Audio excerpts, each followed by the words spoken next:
Hello everyone, welcome to this primer on developing your perfect pitch. My name is Scott Holson and I work for Vermont Small Business Development Center.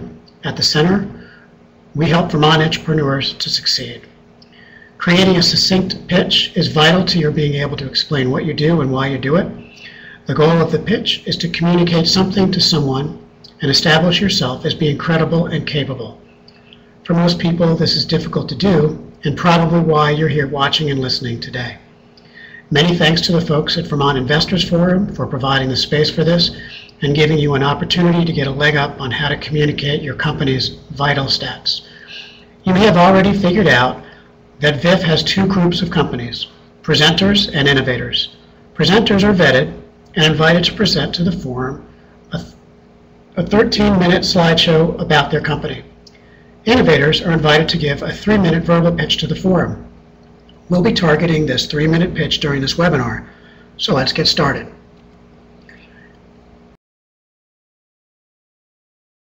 Your pitch communicates in as few words as possible the who, what, why, when, and where of your business. A pitch may vary in length based on the brevity or detail of what's included and who your audience is. Your pitch may describe your business, or ask for help, or guidance, or ask for funding. No matter what the purpose of your pitch, being concise is absolutely necessary. At the most basic level, tell them who you are, your role with the company, and the company name. An example of this is my name is Scott Holson, and I am the Technology Commercialization Advisor at Vermont Small Business Development Center. Note that this is not the time to elaborate about your partner or history of the company. Next, we'll talk about your product or service. If you can describe what you do without using jargon, then you're way ahead of the game. For most of us, this is incredibly hard to do. Keep this as simple as you possibly can. Notice in my example, I use no technical jargon. We have created a water-based fuel replacement for diesel fuel. Okay, let's look at the next subject. What problem are you overcoming? Now let me just stipulate right here that I don't think anyone knows the features of your product or service better than you do. But do you know why the customer wants to buy your product? What problem are they trying to overcome? It is absolutely necessary to boil this down in the most simplistic terms possible. Leave out the jargon and be straightforward.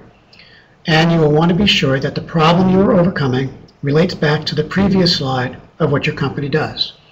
And by way of example, transportation of fuel is dangerous, labor-intensive, and expensive.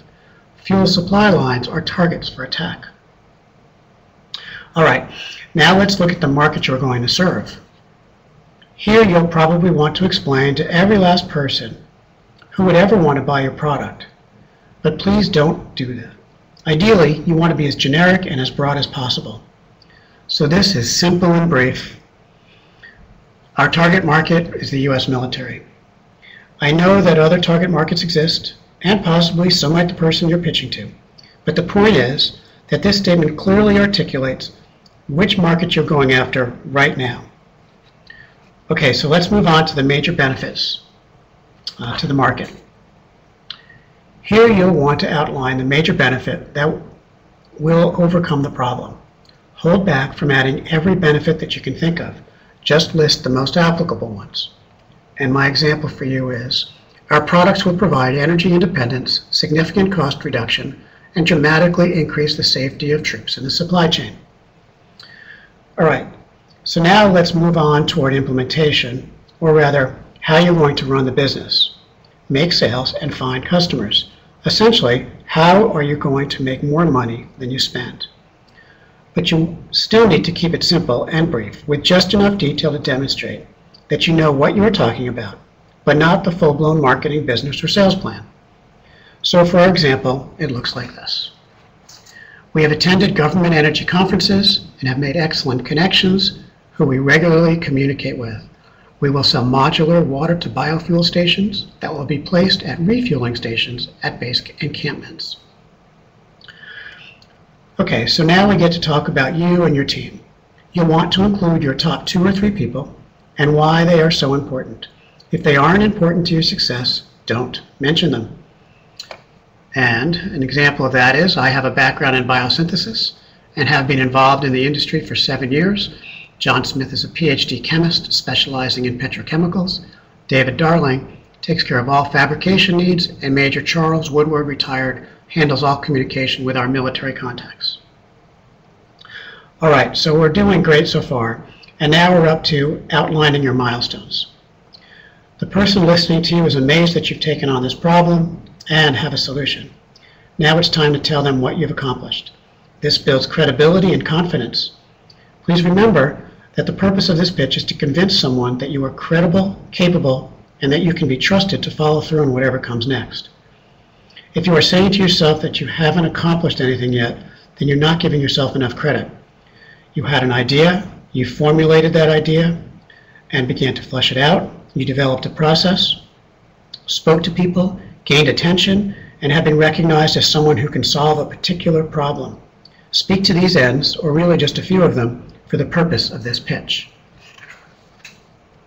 And as an example, I have, in 2006, we applied for and received an EPSCoR grant of $10,000 to prepare our research for submission to Small Business Innovative Research.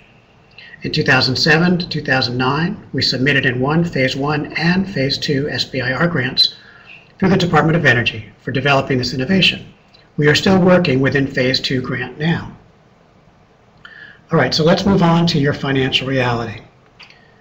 Here's your chance to outline what are your current sales, where did you come from, and where will you be at your current trajectory. If sales aren't your focus, make sure it's clear and state where you are and what you want to be. And lastly, let's look at what you want to ask of this person. Sorry about that, folks, I skipped one. Although we have no sales, we do have a fully functional test lab that has produced biofuel that has been tested positively with the military. The Army is interested and is willing to provide further development funding, provided we find matching private equity. We should be able to make initial sales within 1 year, and within 3 years, we project to have sales in excess of 10 million. All right, so now we want to take a look at the ask, or what we want to ask of this person. At this point, you're roughly 2 minutes into your pitch, and now it's time to ask them for something. Do you want money, introductions, help building skills, feedback, space? Do tell them what you intend to do with whatever it is you are asking for. And here's my example for you. We seek $1 million to match the Army's additional research funding. With this money, we plan to convert our research test facility to a fully portable, modular water-to-biofuel station, as well as hire a full-time operations manager. And finally, it's time to put the entire thing together, which you will soon find out spans across 3 slides. I timed it, and sure enough, under 3 minutes. So let's have a look at the whole thing. My name is Scott Holson, and I am the Technology Coordinator at Vermont SBDC. We have created a water-based fuel replacement for diesel fuel. Transportation of fuel is dangerous, labor-intensive, and expensive. Fuel supply lines are targets for attack. Our target market is the U.S. military, and our products will provide energy independence, significant cost reduction, and dramatically increase the safety of troops in the supply chain. We have attended government energy conferences and have made excellent connections who we regularly communicate with. We will sell modular water-to-biofuel stations that will be placed at refueling stations at base encampments. I have a background in biosynthesis, and I have been involved in the industry for 7 years. John Smith is a PhD chemist specializing in petrochemicals. David Darling takes care of all fabrication needs, and Major Charles Woodward, retired, handles all communication with our military contacts. In 2006, we applied for and received an EPSCoR grant of $10,000 to prepare our research for submission to SBIR. In 2007 through 2009, we submitted and won Phase 1 and Phase 2 SBIR grants through the Department of Energy for developing this innovation. We are still working within the Phase 2 grant now. Although we have no sales, we do have a fully functional test lab that has produced biofuel that has been tested positively with the military. The Army is interested and is willing to provide further development funding, provided we find matching private equity. We should be able to make initial sales in 1 year, and within 3 years, we project to have sales in excess of $10 million. We seek $1 million to match the Army's additional research funding. With this money, we plan to convert our research test facility to a fully portable modular water to biofuel station, as well as hire a full-time operations manager. And there you have it. I hope you found this useful and